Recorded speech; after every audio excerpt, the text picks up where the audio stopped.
যুক্তরাষ্ট্র ভারতকে ভোটারদের বুথমুখী করতে ১৮২ কোটি রুপি $2.১০ কোটি অনুদান দিত। তবে ডোনাল্ড ট্রাম্প ক্ষমতায় আসার পর সে অনুদান বাতিল করেছেন। এলন মাস্কের সরকারি দক্ষতা বিষয়ক দপ্তর গত রবিবার এই সিদ্ধান্তের কথা ঘোষণা করে। ট্রাম্প এ বিষয়ে বলেন, কেন ভারতকে এত টাকা আমরা দিতে যাব? ওরা তো আমাদের থেকে অনেক টাকা কর নেয়। ভারতের উচ্চ শুল্ক নীতির সমালোচনা করে তিনি জানান, দেশটিকে অনুদান দেওয়ার কোনো যৌক্তিকতা নেই। সম্প্রতি আমেরিকা সফরে এসে ট্রাম্পের সঙ্গে সাক্ষাৎ করেন ভারতের প্রধানমন্ত্রী নরেন্দ্র মোদী। ট্রাম্প বলেন তিনি ভারত ও মোদীকে সম্মান করেন, তবে এ ধরনের অর্থ বরাদ্দ তিনি সমর্থন করতে পারেন না।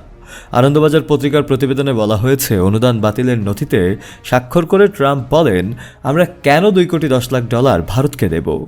ওদের নিজস্ব পর্যাপ্ত সম্পদ রয়েছে, অথচ তারা আমাদের থেকে কর নেয়।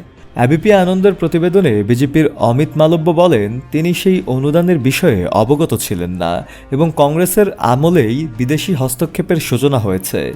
তবে সাবেক নির্বাচন কমিশনার কুরেশি জানিয়েছেন, ২০১২ সালে তার দায়িত্বে থাকাকালীন এ ধরনের অনুদান আসেনি।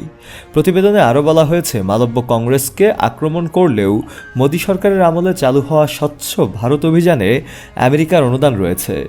সাবেক নির্বাচন কমিশনার কুরেশি জানিয়েছেন, ২০১২ সালে তিনি দায়িত্বে থাকাকালীন এ ধরনের কোনো বিদেশি অনুদান ভারতে আসেনি। এদিকে প্রধানমন্ত্রী মোদীর অর্থনৈতিক উপদেষ্টা ও কাউন্সিলের সদস্য সঞ্জীব সান্যাল যুক্তরাষ্ট্রের আন্তর্জাতিক উন্নয়ন সংস্থাকে মানব সভ্যতার সবচেয়ে বড় দুর্নীতি বলে আখ্যা করেছেন। ভারতের ভোটের হার বৃদ্ধির জন্য এই বিপুল পরিমাণ মার্কিন অনুদানের কথা প্রকাশ্যে আসার পর তিনি এমন মন্তব্য করেন। তিনি আরও জানতে চেয়ে বলেন, ভারতের ভোটের হার বৃদ্ধির জন্য এই টাকা কার হাতে গিয়েছে তা আমি জানতে আগ্রহী। শফিউল মাওলা, কালের কণ্ঠ।